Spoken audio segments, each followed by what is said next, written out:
வணக்கம், இது உங்கள் சிவி ஜோன். எல்லாரும் எப்படி இருக்கீங்க? இன்னைக்கு பார்த்தீங்கன்னா தாறுமாறான தக்காளி சோறான சூப்பரான இன்னைக்கு வந்துட்டு விஜய் சேதுபதி அவர்களுடைய எபிசோடுக்காக காத்துட்டு இருக்கோம். நிறைய சம்பவங்கள் பற்றி பேச போகிறோம். நிறைய ஃபேமிலிஸ்லாம் வந்துட்டு அவங்களுடைய சிந்தனைகளையும் அவங்களுடைய தெளிவு, அவங்களுடைய அறிவு, அவங்களுடைய வன்மம், கோபம் எல்லாத்தையுமே வெளிப்படுத்துகிறாங்க. ஒரு சில ஃபேமிலிஸை கோயில் கட்டி கொண்டாடணும்னு தோணுச்சு. ஒரு சில ஃபேமிலிஸை பற்றி நிறைய கான்ட்ரவர்சிலாம் வந்துச்சு. ஸோ இதெல்லாம் வந்து பேச போகிறாங்க. அது மட்டும் இல்லாமல் இன்றைக்கி மேக்ஸிமம் டபுள் எவிக்ஷன் இருக்கிறதுக்கு வாய்ப்பு எக்கச்சக்கமாக இருக்குது அப்படின்ற மாதிரி அப்டேட் வந்திருக்கு. ஸோ கண்டிப்பாக இன்றைக்கி அன்ஷிதா கண்டிப்பாக வெளியே போயிடுவாங்க. அது கூட அவங்க கூட யார் போக போகிறாங்க அப்படின்றது இப்போ ஒரு பெரிய கொஸ்டின் மார்க்காக இருக்குது. அதில் நம்மளுக்கு ஒரு பெரிய ஷாக்கிங் கொடுக்குற மாதிரி ஒரு சில பேர் போகிறதுக்கும் வாய்ப்பு இருக்குது அப்படின்னா இங்கே ஒரு அதிசயமான விஷயமா இருக்குது. அது மட்டும் இல்லாமல் நேற்று நம்மளுடைய ஜாக்லின் அண்ட் முத்துக்குமரன் வாண்டடாக பேசுகிற விஷயங்களை பயங்கர பூதாகரமாக வெடிச்சிருக்கு. ஏன்னா ஜாக்லின் இது வரைக்கும் முத்துக்குமரனை சாய்க்கிறதுக்கு ஸ்டார்டிங்லேருந்து ஒரு திட்டத்தை போட்டிருக்காங்க. முத்துக்குமரன் அதனால தான் ஸ்டார்டிங்கே வந்து செஸ்ன்ற விஷயத்தை வந்து ஆரம்பித்து அதிலே ஃபஸ்ட்டு ஜாக்லினை செட் பண்ணார். இதெல்லாம் நம்ம என்ன நினச்சிருப்போம், அவர் வந்து இப்படி பண்ணுறாரு அப்படி பண்ணாரு நினச்சிருப்போம். முன்னாடி இருந்த ரெண்டு பேரும் பயங்கரமான ஒரு கேமை கொடுத்துருக்காங்க. நடுவில் வந்துட்டு ஜாக்லின் மேலே எல்லாரும் வச்ச குற்றச்சாட்டுகள் எல்லாமே உண்மை. அவங்களோட கேம் ஸ்ட்ராட்டஜி அதுதான்.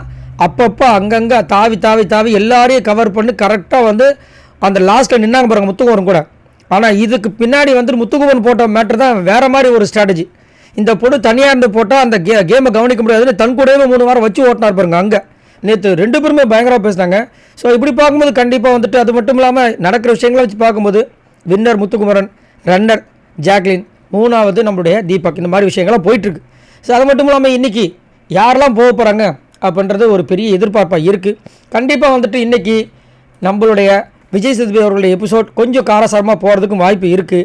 சரி இன்றைக்கி ஸோ அது மட்டும் இல்லாமல் எவிக்ஷன் தான் வாரம் வந்துட்டு ரொம்ப இம்பார்ட்டண்ட்டாக இருக்குது. அது மட்டும் இல்லாமல் இந்த வாரம் மிட்வீக் எவிக்ஷன்ற ஒரு விஷயம் போயிட்டே இருந்துச்சு. நிறைய பேர் வந்துட்டு இன்றைக்கி இவங்க போயிட்டாங்க, நாளைக்கு அவங்க போயிட்டாங்கன்னு சொல்லிட்டு போட்டுட்டே இருந்தாங்க. ஆனால் கடைசி வரைக்கும் மிட்வீக் எவிக்ஷன் இன்றைக்கி இந்த வாரம் நடக்கலை.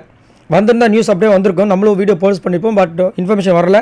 மேக்ஸிமம் நெக்ஸ்ட் வீக் கூட வரதுக்கு வாய்ப்பு கம்மி தான். ஏன்னா டிக்கெட் ஃபினாலே நடக்கும். அதுக்கு அடுத்த வாரம் கண்டிப்பாக வந்துட்டு மிட்வீக் எவிக்ஷன் நடக்கிறதுக்கு வாய்ப்பு எக்கச்சக்கமாக இருக்குது. அது மட்டும் இல்லாமல் அடுத்த வாரம் வந்துட்டு அதாவது வர வாரம் இல்லாமல் டிக்கெட் ஃபினால் இல்லாமல் அடுத்த வாரம் பணப்பெட்டி வரும். பணப்பெட்டியில் நிறைய பேர் வந்துட்டு கையை வைக்கிறதுக்கு பிளான் பண்ணி வச்சுருக்காங்க. பார்க்கலாம். ஆனால் இந்த வாட்டி எல்லாமே வேறு மாதிரி. இதுக்கப்புறம் நம்மளுக்கு காத்துட்டு இருக்கிறதுனால மாட்டுக்கிறதே கிடையாது. டிக்கெட்டு ஃபினாலும் செம்ம மாதம் இருக்க போது. பணப்பெட்டி அதை விட இந்த சீசன் அதாவது பிக் பாஸ் ஹிஸ்ட்ரியிலே அந்த மாதிரி நடக்காத அளவுக்கு சண்டை நடக்க போகுது. அது வந்து மாற்றுக்கிறதே கிடையாது. ரைட், இப்போ வந்துட்டு இந்த எவிக்ஷன் விஷயங்களை பார்க்கலாம். ஸோ இந்த வாரம் முழுக்க எல்லாரோட விஷயங்களும் நல்லாவே போயிட்டு இருந்தது. அதில் யார் போக மாட்டாங்க அப்படின்றது ஒரு நாளாக பார்க்கலாம். ஸோ ஃபர்ஸ்ட்டு பார்த்தீங்கன்னா ஜாக்லின் ஃபர்ஸ்ட் டைம் வந்துட்டு 1.5 லட்சம் ஓட்டு கிட்ட நெருங்க போகிறாங்க.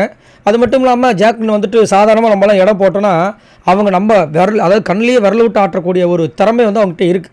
நேற்று அவங்க பேசும்போது நம்மளுக்கு அப்படி தூக்கி வர போட்டுச்சு. அப்பப்பப்பப்பா என்னடாடு நம்ம ஜாக்லின் இந்த மாதிரி நினச்சா ஜாக்லின் உண்மையிலே ஜாக்கு அந்த செஸ்ஸில் சொல்லுவாங்களே ஜாக்கு அந்த மாதிரி இருக்குது. செஸ்ஸாக ஏதோ ஒரு கேமில் வரும். அந்த மாதிரி பயங்கரமான ஆளாக இருப்பாங்க போல இருக்குது. அது மட்டும் இல்லாமல் கூட மஞ்சரியை உட்கார வச்சு இந்த வாரம் முழுக்க வச்சு செஞ்சுட்டாங்க. பாவம் மஞ்சரி செம்மையாக இப்போ லாக்கில் இருக்காங்க. அடுத்த வாரம் என்ன ஆக போகுதுன்னு தெரியல. டிக்கெட்டு ஃபினால் வாங்கிட்டாங்கன்னா மஞ்சரி வந்து சேஃபு, இல்லைன்னா ரொம்ப கஷ்டம். அடுத்த வாரம்லாம் வந்து ரொம்ப கஷ்டன்றது தான் என்னுடைய இதுவாக இருக்குது. இன்னங்க ஜாக்லினுக்கும் மஞ்சரிக்கும் வந்து 1 லட்சம் ஓட்டு மேலே வந்திருக்கீங்க அப்படி கேட்டிங்கன்னா இது எல்லாமே முத்துக்குமரனோட ஓட்டு அங்கே விளையாடி இருக்குது சார். அதுக்கப்புறம் பிரச்சனை இல்லாத நம்பர் பார்த்தீங்கன்னா மஞ்சரி நம்ம ஆல்ரெடி பேசிட்டோம். இப்போது கொஞ்சம் ஆட்டிடியூட் ரொம்ப ப்ராப்ளமாக இருக்குது. எப்போ அதாவது முத்துக்குமரன் கூட நல்லா ட்ராவல் பண்ணிட்டே வந்தாங்க, அழகாக இருந்துச்சு அவங்களோட கேம்.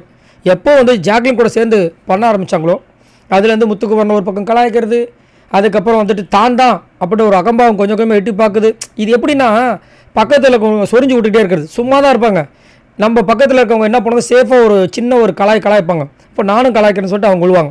இப்படி தான் மாட்டிக்கிட்டு மண்ணை மாதிரி தலையில் போட்டுட்டு நேற்று சமந்தா வந்து செம்ம கலாய்ச்சி போட்டாங்க. பவித்ராவோட ஃப்ரெண்டாக வந்த சமந்தா. இது தேவையான்னு கேட்குறேன். மஞ்சள் இந்த மாதிரி இருந்தாங்க, போல்டுங்க, செம்ம போல்டான ஒரு லேடி. அதுவும் வந்து ரயான் கூட ரொம்ப ஓவராக பண்ணிட்டு அவன் பேசுவோம். எனக்கே வருத்தமாக இருக்குது. என்னடா இது மஞ்சரி மேம்னு பேர் வாங்கினா அவங்கள வந்துட்டு இந்த மாதிரி அளவுக்கு போயிட்டாங்களே அப்படின்னு ரொம்ப டூ மச்சாக போயிட்டுருக்கு. ஆனால் ஜாக்லின் செம்மையாக வந்து மண்டையை கழுவி வச்சுருக்காங்க மஞ்சரியோடதை. மஞ்சரி கொஞ்சம் தெளிவான நல்லாயிருக்கும். என்ன பண்ணுறது. சரி, அடுத்தது பிரச்சனை இல்லாத நபர் பார்த்தீங்கன்னா ராணுவ. ஆனால் ரொம்ப கொடுமைங்க இவங்களாம். இவங்க சௌந்தர்யாலாம் ரொம்ப டூ மச். வெளியில் வந்துட்டு இவ்வளோ ஓட்டு வரணும்னு சொல்லிட்டு செட் பண்ணி வச்சுட்டுங்க பாருங்கள். 1 லட்சம் ஓட்டு இந்த வாரம். இவர் என்ன பண்ணாலும் யோசிச்சு பாருங்களேன். பண்ணுறாரு, நல்ல மனுஷன் தான், அதெல்லாம் அவன் மாற்றுக்கிறதே கிடையாது. ரொம்ப தங்கமான மனசு இருக்குது இவருக்கு. வெகுளித்தனமாக நிறைய விஷயங்கள் பண்ணுறாரு. இல்லை என்னை கேட்டிங்கன்னா இவருக்கு அடுத்தபடியாக இருக்கிற பவித்ரா வந்தாலும் சரி, விஜய் சார் கூட சொல்லுங்கள், ஏன் ஜெஃப்ரி கூட சொல்லுங்கள், ஏதோ ஒன்று கொடுக்குறாங்க, அன்ஷிதா கூட சொல்லுங்கள். ஏதோ ஒன்று கொடுக்குறாங்க. ஆனால் ராணுவ என்ன கொடுக்குறாரு, இவங்கள விட என்ன கொடுக்குறான்றது என்னோட கேள்வி. என்னத்தை சொல்கிறேன். ஆனாலும் இன்றைக்கெல்லாம் வந்துட்டு அவரை டச்சு கூட பண்ண முடியாது. அடுத்தது என்னை கேட்டிங்கன்னா இதுக்கப்புறம் வர 4 பேருமே பயங்கர டேஞ்சர். அதுலேயும் குறிப்பாக எனக்கு வந்து மைண்டுக்குள்ளே இருக்கிறது பவித்ரா.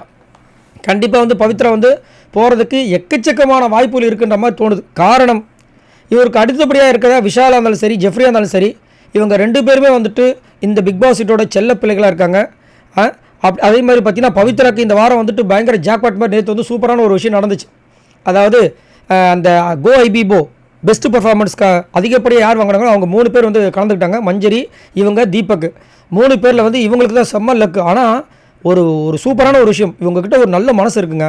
ஜெஃப்ரி வந்துட்டு கையில் ஒரு மோதிரம் போட்டு அந்த மோதிரத்தை இவங்களை கொடுப்பார். இதை போட்டுக்கோ, அந்த பலூன் அடிக்கிறதுக்கு ஈஸியாக இருக்கும். இந்த பொண்ணு தங்கமான மனசை பாருங்கள். அது வேணான்றுச்சு, எனக்கு கிடைக்கட்டும், எல்லாம் வேண்டாம். உண்மையிலே பெரிய விஷயம். ஒரு வேளை வந்து அது ஈஸியாக தெரிஞ்சிச்சுன்னா மாட்டிக்கிட்டு அசிங்கமாடுன்னு கூட நினச்சிருக்கலாம். பட் அதுதான் நல்ல மனசு. பரவாயில்லன்னு சொல்லிட்டு செஞ்சுருந்தா அதுதான் வேண்டாம், எனக்கு வந்தது பார்த்துக்கலான்னு சொல்லிட்டு சூப்பராக பண்ணாங்க பாருங்கள். அதுக்கு தான் அந்த பொண்ணு கிடச்சிது. ஆனால் வந்துட்டு நீங்கள் நினச்ச கண்ட்ரிக்கு போகலான்னு சொல்லிட்டு கடைசியில் வியட்நாம்னு சொன்னாங்க பாருங்கள் அப்படின்னு கீழே ஒருத்தன் கமெண்ட்ஸ் போட்டாங்க. ஏதோ ஒன்று வந்துச்சுல, அவ்வளோதான். சூப்பராக இருந்துச்சு. ஸோ இந்த பொண்ணோட நல்ல மனசுக்காகவே வந்துட்டு இந்த பொண்ணு இருக்குன்னு நிறைய பேர் வந்து விரும்பினாலும் எனக்கு தெரிஞ்சு சுட்டு குழந்தைகள் கீழே வந்து ஜெஃப்ரி விஷால் இருக்கும்போது இவங்க காப்பாற்றுற நோக்கத்தில் பவித்ராவை கை விட்டுருவாங்கன்ற மாதிரி தோணுது. ஏன்னா இந்த வாரம் முழுக்க பார்த்தீங்கன்னா பவித்ராவை ப்ரைஸ் பண்ணுற விஷயங்களே நடந்துச்சு. யாருமே வந்து இந்த பொண்ணை வந்து தாழ்த்தி பேசவே இல்லை. நல்லா நோட் பண்ணிங்கன்னு சொல்லுங்கள். மேபி இதெல்லாம் வந்து அந்த பயண வீடியோவுக்கு அவங்க ரெடி பண்ணுறாங்களோன்ற மாதிரி ஒரு டவுட்டும் இருக்குது. நோட் பண்ணி பாருங்கள், உங்களுக்கு தோணுதான்றதை சொல்லுங்கள். பட் என்ன கேட்டிங்கன்னா டாப் 5ல் ஒரு தகுதியான ஒரு பர்சன்னா 5வது பிளேஸ்க்கு பவித்ரா. சரி, அடுத்தது பிரச்சனை இருக்கிற பர்சன் பார்த்தீங்கன்னா விஷால். இது உண்மையிலேயே வந்து ஓட்டு படி பார்த்தீங்கன்னா விஷால் போகணும். அவரோட ஆட்டிடியூட் ப்ராப்ளம் இருக்குது. அது மட்டும் இல்லாமல் நேற்று வந்தவங்களாம் கழுவி ஊற்றுனாங்க. இத்தனைக்கும் அவங்களுக்கு ரொம்ப டீப்பாக இருக்கிற நேகா வந்து கழுவி ஊற்றுறாங்க பாருங்க. அதுதான் பயங்கரமான ஹைலைட். சொல்கிறாங்க, அழகாக சொன்னாங்க. நீ ஒரு விஷயத்தை வந்து பேசிட்டு சௌந்தர்யா பற்றி, அந்த விஷயத்தை சொல்லி சாரி கேட்காம நீ பாட்டுக்கு எகத்தாலமாக சாரி கேட்ட என்ன அர்த்தம்? இது உனக்கு புரியல. அதே மாதிரி தர்ஷிகாவை வந்துட்டு அப்படி சொல்கிறிய, தர்ஷிகாவோட ஃபீலிங் உருவாகிறதுக்கு காரணம் யார்? நீ தர்ஷிகா கிட்ட பேசும்போது ஒரு மாதிரி இருக்கு. நான் ஆல்ரெடி இந்த விஷயத்தை சொல்லிட்டேன். அந்த நிறைய பேர் அதெல்லாம் கிடையாது. நீங்கள் நேகா வந்து சொல்கிறாங்க 3 லட்சம் மாதிரி சொன்னாங்க. தர்ஷிகா கிட்ட ஒரு மாதிரி பேசுகிற, அதே அன்ஷிதா கிட்ட ஒரு மாதிரி பேசுகிற, அன்ஷிதா கிட்ட தர்ஷிகா மேலே லவ் இல்லாத மாதிரி பேசுகிற. ஆனால் தர்ஷிகா கிட்ட ஏன் அன்ஷிதா கிட்ட பேசுகிறேன்னு பேசுகிற. எது உண்மை? அந்த பொண்ணோட ஃபீலிங் உண்மையான ஃபீலிங். இதை நீ என்கிட்ட தயவு செஞ்சு டிஃபெண்ட் பண்ணாது. உன் மேலே தப்பு ஒத்துக்கோ அப்படின்னு அடித்து நொறுக்குனாங்க. அப்புறம் அந்த பொண்ணு இருக்கும்போதே வந்து சாரி கேட்டார். அது மட்டும் இல்லாமல் நீ வெளியே வந்தனா கண்டிப்பாக பிரச்சனை வரும்னு சொல்லிட்டு விஷ்ணு வேறு சொல்லிட்டார். மனுஷன் நைட்டில் புலம்பி தடுறாப்புல. ஐயோ, ஆல்ரெடி ஒருத்தர் இந்த மாதிரி தான் குக் வித் கோமால் அஸ்வின் சொல்லிட்டு ஒருத்தர் இருந்தார், செம்மையாக மாட்டிட்டார், அவர் மாதிரி நானும் ஆயிடுவான்னு சொல்லிட்டு பதறிட்டாப்புல. நைட்டில் அழுகுறாரு. தேவையான்னு கேட்குறான். அதாவது ஒரு மனுஷன் வந்து கிரிக்கெட் ஆடலாம், கில்லி ஆடலாம், கோலி ஆடலாம், பம்பரம் ஆடலாம், என்ன வேணால் ஆடலாம். ஆனால் ஆணவத்தில் மட்டும் ஆடக்கூடாது, பிரச்சனை ஆகிடும். ஸோ அந்த மாதிரி தான் மாட்டிட்டு இருக்காரு. அதுக்கப்புறம் பிரச்சனை இருக்கிற ஆள். அதாவது சாச்சனாவை எத்தனை பேர் வந்துட்டு வெளியே போகணும்னு நினச்சாங்களோ அதே மாதிரி அதை விட அதிகமாக ஜெஃப்ரியை வெளியே போகணும்னு நினைக்கிறாங்க. காரணம், நல்ல கேமர் தான், அது வந்து மாற்றுக்கிறது கிடையாது. நல்ல சின்ன பையன், துடிப்பான இளைஞன். இவனால் அடக்கிறதுக்கு 2-3 பேர் தேவைப்படுது. ரொம்ப சூப்பர். ஆனால் ஆட்டிடியூட் ப்ராப்ளம். செதுக்கவும் மாட்டுறாங்க, அப்படியே விட்டுறாங்க.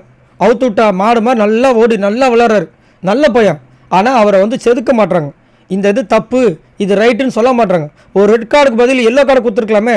கொடுத்துருந்தா இந்த போன வாரம்லாம் அந்த செங்கல் டாஸ்கில் பண்ணியிருக்க மாட்டார். அதை கொடுக்காம ஏன்? அவங்களுக்கு என்ன மைண்டுனா வெளியே ஆல்ரெடி கஷ்டப்பட்ட பையன் உள்ளே வந்து கஷ்டப்படுத்தணுமோ அவங்க நினைக்கிறாங்க. ஆனால் இது கேம் இல்லையா?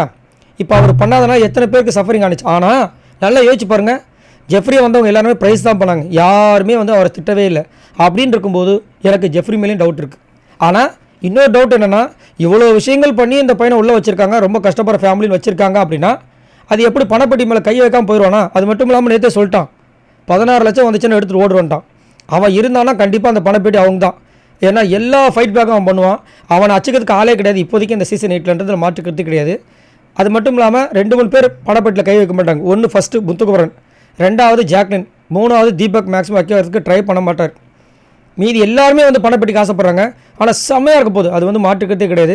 அடுத்தது ரொம்ப பிரச்சனை, இந்த அம்மா அஞ்சு. இவங்க தான் வந்துட்டு இந்த வாரம் கண்டிப்பாக 100% போயிடுவாங்க. அது வந்து மாற்றுக்கிறதே கிடையாது. ஏன்னா இவங்ககிட்ட இதுக்கப்புறம் ஒன்றுமே இல்லை. என்ன மிஞ்சி போனால் அடுத்த வாரம் வந்து என்ன பண்ணுவாங்க? கத்துவாங்க. இதுக்கப்புறம் கத்துறதுக்கு எந்த ஒரு டாஸ்க்கும் இருக்காது. அதே மாதிரி வேறு என்ன பண்ணுவாங்க? அவங்க கிட்டேருந்து எல்லாமே வந்துருச்சு. ஸோ அவ்வளோதான். இதுக்கப்புறம் இந்த அன்ஷிதா வந்து பிக் பாஸ் கேமுக்கு தேவைப்பட மாட்டாங்க. உங்களோட கேம் அவ்வளோதான், ஒன்றுமே இல்லை. எனக்கு தெரிஞ்ச அந்த நாமினேஷன் ஃப்ரீ பாஸ் அப்படின்ற விஷயங்கள்லாம் இல்லாமல் இருந்தால் இவங்களாம் எப்பயோ போயிருக்க வேண்டிய ஆள். அதேமாதிரி ஒரு வாட்டி வந்து போக வேண்டிய ஆள் அந்த வாரம் வந்துட்டு நாமினேஷன் அந்த விஷயத்தை கேன்சல் பண்ணிட்டாங்க, எவிக்ஷனே கேன்சல் பண்ணிட்டாங்க. பட் இருந்தாலும் அன்ஷிதா எனக்கு தெரிஞ்சு போக வேண்டிய ஆள் தான். ஏன்னா ஃப்ரெண்டு, அவ்வளோ ஃப்ரெண்டு தர்ஷிகா வந்து லவ் பண்ண விஷயங்கள் எல்லாமே இந்த பொண்ணுக்கு தெரியும். ஆனால் அந்த பொண்ணு போனதுக்கப்புறமா இவங்க வந்து விஷால் கிட்ட மூவ் பண்ணுறது தப்பு இல்லையா? ஃப்ரெண்ட்ஷிப்போ ஏதோ ஒன்று. ஆனால் வெளியிலேருந்து பார்க்கும்போது அந்த பொண்ணு எவ்வளோ வருத்தப்பட்டு இன்டர்வியூலாம் கொடுக்குறாங்க தெரியுமா? சரி, நீங்கள் உங்களோட கருத்தை சொல்லுங்கள். இன்றைக்கி என்னோடய சாய்ஸ், இன்றைக்கி கண்டிப்பாக அன்ஷிதா போயிடுவாங்க. கூட மேக்ஸிமம் ஜெஃப்ரி, அடுத்தபடியே ஜெஃப்ரி தான் இருக்காரு. ஆனால் ஜெஃப்ரி போகிறதுக்கு வாய்ப்பு இல்லை. என்னுடைய கருத்து, என்னோடய அனலைசிஸ் படி விஷாலும் போகிறதுக்கு வாய்ப்பு இருக்குது. பட் அதை விட பவித்ராவை அனுப்பிடுவாங்கன்ற மாதிரி தான் தோணுது. ஏன்னா விஷாலை இது வரைக்கும் பொத்தி பாதுகாத்துருக்காங்க, ஜெஃப்ரியும் பொத்தி பாதுகாத்துருக்காங்க, பவித்ரா இது வரைக்கும் கழிவு ஊற்றிருக்காங்க. அது மட்டும் இல்லாமல் இந்த வாரம் முழுக்க பார்த்தீங்கன்னா ப்ரைஸ் பண்ணுற மாதிரியே போயிட்டுருக்கு. ஸோ அப்படின்னு இருக்கும்போது பவித்ராவும் அன்ஷிதாவும் இந்த வாரம் போயிடுவாங்கன்ற மாதிரி தோணுது. ஆனால் அஃபிஷியலாக என்ன அப்டேட் வருதோ அதை கண்டிப்பாக நான் உங்களுக்கு கொடுக்குறேன். ஸோ நீங்கள் உங்களோட கருத்து சொல்லுங்கள். உங்களுக்கு இந்த வாரம் யார் வெளியே போகணும்னு நினைக்கிறீங்கிறத மறக்காம கமெண்ட்ஸ் பண்ணுங்கள். பாய் நண்பர்கள். இந்த மாதிரி நிறைய வீடியோஸ் உங்களுக்காக காத்துட்ருக்கு. அப்படியே வெயிட் பண்ணுறீங்க, சப்ஸ்கிரைப் பண்ணுங்கள். பாய்.